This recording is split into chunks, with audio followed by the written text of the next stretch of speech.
Hey, what's up guys? So in this video, we will see how to record voice without unlocking your Samsung phone.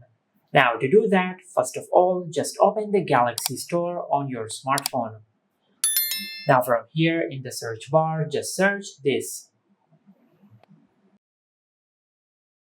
Now just make sure that the Samsung's voice recorder app is up to date. Now if this app has any update available, just update this app. Now if this app is not downloaded on your smartphone, just tap on download. And once you update and download the Samsung's voice recorder app on your smartphone, just tap on open.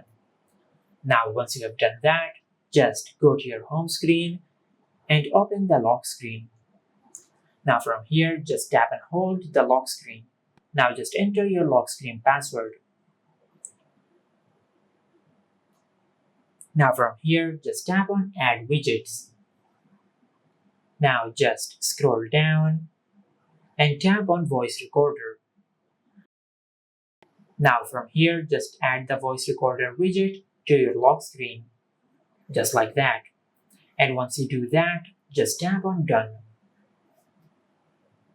Now from here, once you add the voice recorder widget to your lock screen, you can record voice without unlocking your Samsung phone. Just like that.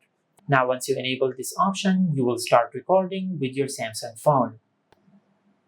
Just like that. Now to get access of the voice which you have recorded, just open your smartphone and open the voice recorder app on your smartphone. Now as you can see, this is the voice we have just recorded. Just like that. Now once you enable this option, you will start recording with your phone. And this is how you can record voice without unlocking your Samsung phone. If you found this video helpful, please like the video and subscribe to our channel and hit the bell icon to get notified when we upload a new video.